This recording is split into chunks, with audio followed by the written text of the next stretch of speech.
জীবন, এই জীবনের সত্য কি? জন্ম, যেখান থেকে জীবন আরম্ভ হয়, নাকি সমাপ্তি? মৃত্যু, যেখানে জীবন শেষ হয়ে যায়। জীবনের সত্য এটা নয়, সবকিছু এটা নয়। ভালো করে ভেবে দেখলে কিছুই যায় আসে না যে আপনার জন্ম কোথায় হয়েছে, কিভাবে হয়েছে। এতেও কিছু যায় আসে না যে আপনার মৃত্যু কোথায় হবে, কিভাবে হবে। যায় আসে তখন, গুরুত্বপূর্ণ হলো এটাই যে জীবন আপনি যাপন করেছেন তার উদ্দেশ্য কি ছিল, কি ভাবনা নিয়ে আপনি বেঁচেছেন। এখন যদি আপনি এমন কিছু করেন যার দ্বারা এই সংসার আপনার থেকে জীবন যাপনের প্রেরণা পেতে পারে, মৃত্যুর পরেও আপনার কর্ম দেখে তা স্মরণ করে জীবনে বাঁচতে শেখেন, তাহলে তার তাৎপর্য হলো আপনি নিজের কর্মের দ্বারা, নির্বাচনের দ্বারা অমর হয়ে গেছেন। দেখুন, জীবনে দুশ্চিন্তা করা হলো বৃথা, মৃত্যুর ভয়ও হলো বৃথা। কারণ আত্মা কখনো মরে না, তাকে কেউ শেষ করতে পারে না। না কাল, না মৃত্যু, আর না সময়। যদি এমন কিছু থাকে যা আপনার আত্মাকে শেষ করে দিতে পারে, তাহলে তা আপনারই নিজের দুষ্কর্ম। তাই এই যে জীবনকাল আপনার কাছে রয়েছে, তাতে শুধু শুভ কর্ম করুন, দুশ্চিন্তা করা ত্যাগ করুন। এমন কর্ম করুন যা দেখে সংসার উচিত পথে চলে আসবে, শুভ কর্ম করবে। যদি আপনার মৃত্যুর পরে সংসার আপনাকে স্মরণ করে শিক্ষা লাভ করে, উচিত পথে চলে, প্রেরিত হয়, তাহলে আপনিও অমর হয়ে যাবেন। আসুন আমার সাথে ভালোবেসে বলুন, রাধা রাধা।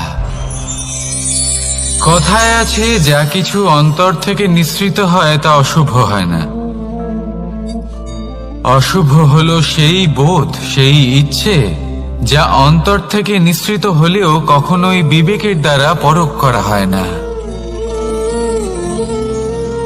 এমনই একটা অনুভূতি হলো ক্রোধ। এই ক্রোধ আপনার বিবেকই হরণ করে নেয়, আপনার করুণা হরণ করে নেয়। আপনি ভাবনা চিন্তা করার যোগ্যতাই হারিয়ে ফেলেন।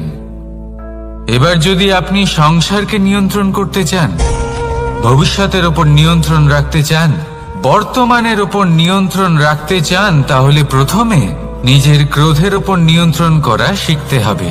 কারণ এই ক্রোধ আপনার বন্ধু নয়, এ আপনার শক্তি নয়, এ হলো আপনার দুর্বলতা। আর এটা শত্রুর শক্তি বাড়িয়ে তোলে, আর শেষ পর্যন্ত ক্ষতি আপনারই হয়। তাই এই ক্রোধকে নিজের নিয়ন্ত্রণে রাখুন। অশুভ মন্তব্য আপনা থেকেই অসফল হয়ে যাবে। আসুন আমার সাথে ভালোবেসে বলুন, রাধা রাধা।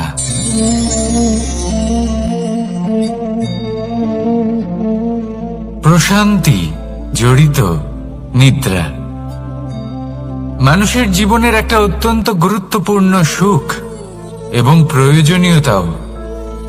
দেখতে গেলে এই সংসারের প্রত্যেক পশু পাখি, প্রত্যেক জীব অবশ্যই নিদ্রা প্রাপ্ত করেন। কিন্তু মানুষ, যার মধ্যে বিচার বিবেচনা করার শক্তি অন্যদের থেকে অনেক বেশি, তার কিন্তু ঘুমের কিছু সমস্যা অবশ্যই হয়। কি বলেন? তাই তো। এবার এর কারণ কি? চিন্তা। এবার চিন্তা আমাদের সবার জীবনে আছে।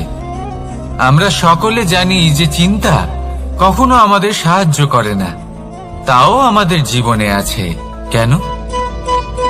চিন্তার মাধ্যমে কি কখনো কোনো সমস্যার সমাধান হয়েছে? অর্থের চিন্তা করলে কি অর্থ লাভ হয়? ভবিষ্যতের চিন্তা করলে কি ভবিষ্যৎ ঠিক হয়ে যায়? স্বাস্থ্যের চিন্তা করলে কি স্বাস্থ্য নিজে থেকেই ঠিক হয়? হয় না। তাহলে এই সব কিছু থেকে আমাদের একটা ছোট্ট শিক্ষা অবশ্যই লাভ করা উচিত। আপনিও আপনার কাঁধ থেকে চিন্তার এই বোঝা নামিয়ে ফেলুন। আর এই সব ইচ্ছে একত্রিত হয়ে আমাদের মনে চিন্তা উৎপন্ন করে। তাই এই চিন্তাগুলিকে ত্যাগ করুন।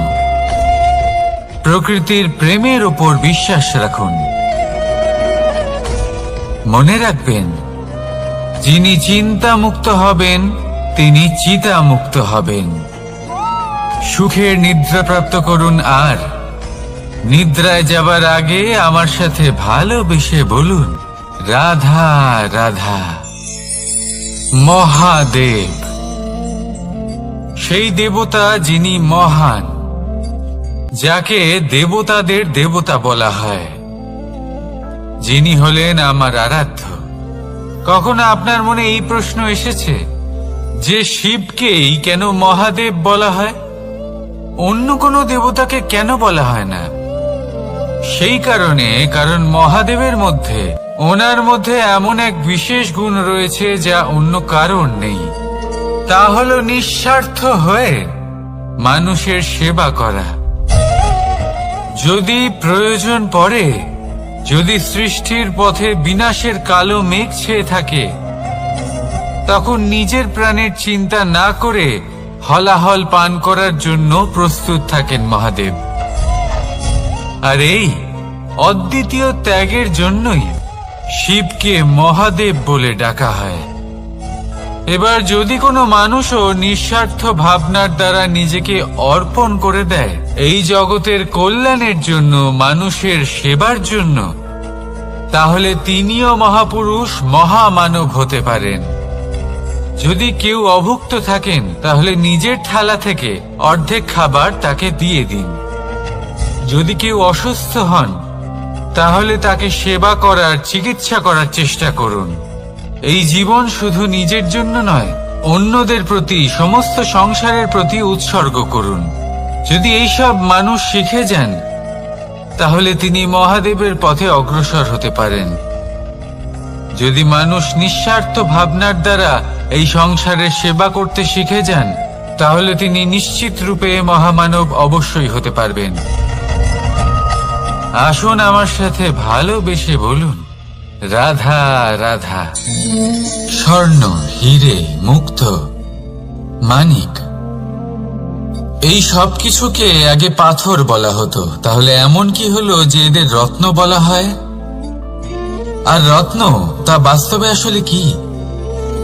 এটা হলো সেই পাথর যাকে আগে আগুনের তাপ সহ্য করতে হয়েছে, পরখ করা হয়েছে, যাচাই করা হয়েছে, এদের কাটার চেষ্টা করা হয়েছে, কিন্তু তারা কখনোই নষ্ট হয়নি, বরং তারা আরো উদ্ভাসিত হয়েছে, আরো উজ্জ্বল হয়েছে, এই সংসারে আরো প্রকাশ ছড়িয়ে দিয়েছে। সেই জন্য এরা হলো এত অমূল্য, সেই জন্য এরা হলো বহুমূল্য, সেই জন্য এদের রত্ন বলা হয়। এবার মানুষের কাছেও এই নির্বাচনের অধিকার রয়েছে যে আমরা শুধু পাথর হয়ে থাকব নাকি রত্ন হয়ে থাকব। কিভাবে? আমাদের জীবনেও অনেক সমস্যা রয়েছে, বাধা আছে, বিপত্তি আছে। আমরা সেই বাধার তাপে উত্তপ্ত হই, এই সমস্যা আমাদের কাটার চেষ্টা করে। অনেক মানুষ বিভিন্ন পরিস্থিতি আমাদের ভাঙার চেষ্টা করে, কিন্তু আমাদের নষ্ট হলে চলবে না। যেভাবে এই রত্ন সমস্যার সম্মুখীন হয়ে পাথর থেকে রত্ন হয়েছে, সেইভাবেই আমাদেরও আমাদের সমস্যার সম্মুখীন হয়ে রত্ন হয়ে উঠতে হবে। এই সংসারে প্রকাশের স্রোত হয়ে উঠতে হবে। তাহলে এটাই করুন, আর আমার সাথে ভালোবেসে বলুন, রাধা রাধা। সংসারে সব থেকে বড় শক্তি আসলে কি? কেউ বলবেন শারীরিক শক্তি, কেউ বলবেন অস্ত্রের শক্তি, কেউ বলবেন জ্ঞানের শক্তি। ঠিক আছে, কিন্তু যদি আমি বলি সংসারের সব থেকে বড় শক্তি হলো শক্তি কোনো এক তথ্যের, আগে হ্যাঁ, তথ্য। এই তথ্য নিজেই কিন্তু খুব শক্তিশালী, অত্যন্ত শক্তিশালী অস্ত্র হলো এই তথ্য। আর সত্যি বলতে অনুচিত তথ্যের থেকে অনেক বেশি ঘাতক হলো অসম্পূর্ণ তথ্য। যেরকম আজ শাম্ব রুক্মির সাথে করেছে, ওকে অসম্পূর্ণ তথ্য দিয়েছে, তার ফলে বিনাশ হলো। যদি এইভাবেই আপনার কাছেও কোনো অসম্পূর্ণ তথ্য আসে, আর যদি আপনি তা পরখ না করে দেখেন, যাচাই না করে দেখেন, আর নিজের কর্ম করেন, তাহলে উত্থানের বদলে আপনি পতনের সম্মুখীন হবেন। বিকাশের বদলে আপনার বিনাশ হয়ে যাবে। মনে রাখবেন একটা অত্যন্ত গুরুত্বপূর্ণ কথা, সঠিক তথ্য পাওয়া সঠিক তথ্য দেওয়ার থেকে অনেক বেশি গুরুত্বপূর্ণ। আশা করি এই কথা আপনি বুঝেছেন। জীবনে যখনই কোনো তথ্য আপনি পাবেন, সেই বিষয়ে ভেবে দেখুন, পরখ করে দেখুন, যাচাই করুন, তারপর নিজের কর্ম করুন। আর আমার সাথে ভালোবেসে বলুন, রাধা রাধা। ধর্ম এবং প্রেম, এই দুই হলো একই মুদ্রার দুই পিঠ। যদি এদের মধ্যে কোনোটা নষ্ট হয়ে যায়, তাহলে দ্বিতীয়টাও থাকে না। কখনো ভেবেছেন এমন কেন হয়? তার জন্য আগে আপনাকে বুঝতে হবে যে ধর্ম আসলে কি। ধর্ম সেটাই যা এই সংসারের প্রত্যেক মানুষকে একে অপরের সাথে সুখ এবং শান্তিতে থাকতে প্রেরণা যোগায়। এই প্রেরণার আধার হলো প্রেম। প্রেম সেটাই যা আপনার মধ্যে অন্য কারোর প্রতি করুণাবোধ জাগিয়ে তোলে, সম্মান জাগিয়ে তোলে। এবার যদি প্রেম চলে যায়, তাহলে সবার আগে বিনাশ হবে সম্মান আর করুণাবোধের। এবার যেখানে না প্রেম রয়েছে, না সম্মান রয়েছে, না করুণা রয়েছে, সেখানে ধর্ম কিভাবে বাস করবে? অশুভ ইচ্ছে জাগ্রত হয়ে ওঠে, ক্রোধ জাগ্রত হয়ে ওঠে, অহংকার জাগ্রত হয়ে ওঠে, আর তারপর আরম্ভ হয় অধর্মের। তাই যা যা ভাবনা আপনার অন্তরে প্রবেশ করছে, করতে দিন, কিন্তু যাই হোক না কেন, এই প্রেমকে নিজের থেকে দূরে যেতে দেবেন না। এই প্রেমকে চিরকাল নিজের কাছে রাখুন, নিজের হৃদয়। আর এই প্রেম ভাব নিয়ে বলুন, রাধা রাধা। মানুষের জীবনে উন্নতি লাভ করার জন্য তিনটি স্তম্ভের প্রয়োজন হয়। প্রথম স্তম্ভ শিক্ষা। এই শিক্ষা আমাদের জ্ঞান প্রদান করে। দ্বিতীয় স্তম্ভ ব্যবসা, যার দ্বারা আমরা ধন উপার্জন করি। তৃতীয় স্তম্ভ হলো আমাদের ঈশ্বর, আমাদের ইষ্ট। এনার সাথে যদি আমরা জুড়ে থাকতে পারি, তাহলে এমন একটা মানসিক বল আপনি লাভ করবেন যেটা এই সংসারে আর কোথাও পাওয়া সম্ভব নয়। কিন্তু মানুষ অনেক সময় জীবনে এই তিনটি স্তম্ভ লাভ করা সত্ত্বেও সামনে অগ্রসর হতে পারেন না। তখনও জীবনে কঠিন পরিস্থিতি আসতেই থাকে। এমনটা ঠিক কেন হয়? কারণ সে জীবনে এই তিনটি স্তম্ভ লাভ করে নেয়, জীবনে প্রয়োগও করে, কিন্তু তার ভিতের কথা সে ভুলেই যায়। যেমন প্রথম স্তম্ভ অর্থাৎ শিক্ষা। এই শিক্ষার আধার হলো শুভ চেতনা। যদি অন্তরে শুভ চেতনা না থাকে, তাহলে এই শিক্ষার কোনো গুরুত্ব থাকে না। দ্বিতীয় স্তম্ভ ব্যবসা। পরিশ্রম করে উপার্জন করতে হবে, এই কথাটা আমরা সবাই জানি এবং সবাই চেষ্টাও করি। কিন্তু ব্যবসা করতে করতে আমরা এটা ভুলে যাই আমাদের ব্যবহার কেমন হয়ে পড়েছে। এই ব্যবহার যদি শুভ হয়, তাহলে আমাদের উপার্জন আস্তে আস্তে একটা স্থির জায়গায় এসে পৌঁছবে। এবং তৃতীয় স্তম্ভ আমাদের ভগবান। যদি ওনার শরণে আপনি যেতে চান, তাহলে তার পূর্বে নিজের মা বাবাকে সেবা করুন, তাদের যত্ন করুন, তাদেরকে ভালোবাসুন, কারণ ওনারাই হলেন এই সংসারে আপনার সব থেকে বড় ইষ্ট। তাহলে 3 স্তম্ভের সাথে সাথে তাদের আধারকেও নিজের জীবনে প্রাধান্য দিন। কোনো সমস্যা আসবে না, জীবনে একের পর এক উন্নতি করবেন এবং এই মন প্রসন্ন হয়ে বলবে রাধা রাধা।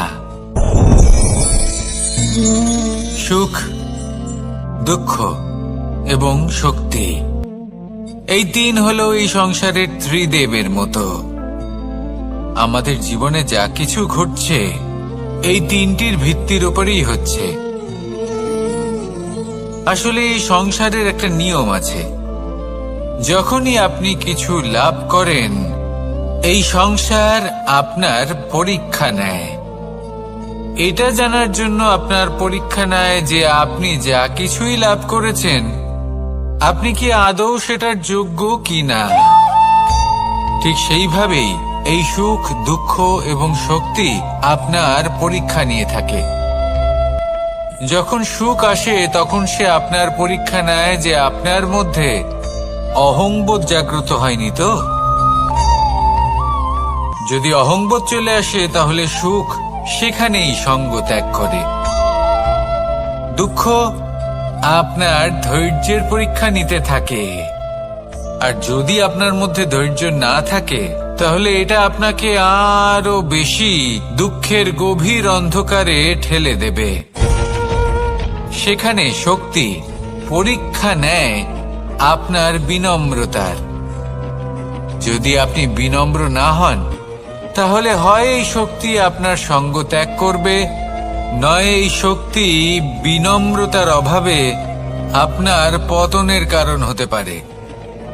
এই সংসারে যে কোনো ব্যক্তি যিনি এই পরীক্ষায় উত্তীর্ণ হয়ে থাকেন এই জীবনে তিনি সাফল্য লাভ করেন। আসুন আমার সাথে ভালোবেসে বলুন রাধা রাধা। ভয়ের সাথে আমরা সবাই পরিচিত, কষ্ট আমরা সবাই পেয়েছি। কখনো কখনো আমরা অসুস্থ হয়ে পড়ি, আর এমন সময় হলে মাতার মমতা, কখনো বাবার স্নেহ, কখনো বন্ধুদের পাশে থাকার অনুভূতি আমাদের রোগ নিরাময়ে সাহায্য করে। কখনো যদি আমরা নিরাশ হয়ে পড়ি, তখন যদি আমাদের কোনো আপনজন আমাদের দুটো ভালো কথা বলে তখন আমাদের মনোবল বেড়ে যায়। ঠিক তেমন সংসারের এই রঙ্গমঞ্চে যদি আপনি পীড়িত অনুভব করেন, কিছু শুভ কথা আলোচনা করুন, কিছু স্তুতি গান করুন, কিছু মুহূর্তের জন্য হলেও নিজের ইষ্টদেবের কথা স্মরণ করুন আর প্রার্থনা করুন। সাহস বাড়বে, শক্তিও বৃদ্ধি পাবে এবং সামনে এগিয়ে চলার পথও দেখতে পাবেন। তখন এই মন প্রসন্ন হয়ে বলবে রাধা রাধা। এই সংসারে কখনো কোনো ব্যক্তিকে তার বাইরের পোশাক দেখে বিচার করার চেষ্টা করবেন না, এটা খুব বড় ভুল করবেন। যেমন আমরা জীবনে অনেক সময় এমন করি, ধরুন কোথাও একটা গাছ দেখলাম, খুব বিশাল আকারের একটা গাছ যেটা মাটির থেকে অনেক উঁচুতে পৌঁছে গেছে, যার বিশাল শাখা আছে। সেগুলো দেখে আমরা ভাবি যে এই গাছে হয়তো কত সুস্বাদু ফল আছে, আমরা সেই গাছের পরিচর্যা করতে থাকি। আবার অন্যদিকে হলো একটি তৃণ যেটা মাটি থেকে কিছুটা উঁচুতে পৌঁছেছে, কিন্তু সেই তৃণর নিচে, মাটির নিচে অত্যন্ত সুস্বাদু ফল বা সবজি জন্ম নেয়, যা আমাদের স্বাস্থ্যের পক্ষে অত্যন্ত উপকারী। সেই জন্য কখনো আবরণ দেখে কাউকে বিচার করতে চেষ্টা করবেন না। তার বদলে এটা বোঝার চেষ্টা করুন যে আপনার সামনে যে ব্যক্তি আছে বা বস্তু আছে তার বিশেষত্ব কি। যদি এই বিশেষত্ব বোঝার ক্ষমতা আপনি অর্জন করেন, যদি এই শিল্প আপনি নিজের ভেতরে জাগ্রত করেন, তাহলে এই সংসারে বিশেষত্ব কি সেটা আপনি জানতে পারবেন। আর এই সমস্ত খেলা দৃষ্টি থেকে নয়, দৃষ্টিভঙ্গি থেকে জন্ম নেয়। দৃষ্টিভঙ্গি সবসময় শুভ রাখুন আর আমার সাথে ভালোবেসে বলুন, রাধা রাধা। যখন আমরা কোনো বনে প্রবেশ করি, তখন এই সবুজ ঘাস দেখে, এই কোমল ঘাস দেখে আমাদের মন প্রফুল্ল হয়ে ওঠে। ভিন্ন ভিন্ন প্রজাতির ফুল, ভিন্ন ভিন্ন রঙের ফুল দেখে এই মন আনন্দে ভরে ওঠে। এখানে শিশুরা আনন্দ লাভ করে, বড়রা ভোজন গ্রহণ করেন, কথাবার্তা বলেন, হাঁটাহাঁটি করে বেড়ান। এবার ভেবে দেখুন, যখন এই উপবনের নির্মাণ হয়েছিল সেই সময় যদি এই মাটিকে সঠিকভাবে খনন না করা হতো, যদি তাতে সঠিকভাবে বীজ রোপণ না করা হতো, যদি কোনো সংঘর্ষ না হতো, পরিশ্রম না করা হতো, যদি চলতে চলতে পায়ে কাঁটা না বিঁধে যেত, তাহলে এই সুন্দর বন দেখে আমরা কি এই আনন্দ লাভ করতে পারতাম? কখনোই নয়। ধরুন কোনো নদীর তটে সুন্দর একটি বন আছে, সেই বনের আনন্দ লাভ করতে গেলে আপনাকে সেই নদী পার করতেই হবে। যদি সুখের নদীর কাছে পৌঁছতে চান, তাহলে তটে যে কাঁটা রয়েছে সেগুলোর সাথে সংঘর্ষ করতেই হবে। এই সংসারে যদি আপনি সুখ লাভ করতে চান, তাহলে সুখ লাভের এই যাত্রা শুরু করতে হবে সংঘর্ষ দ্বারা। তাহলে সংঘর্ষকে স্বাগত জানান, এর পেছনেই সুখ রয়েছে যা আপনার জন্য অপেক্ষা করছে। এবার হাসুন আর আমার সাথে ভালোবেসে বলুন, রাধা রাধা।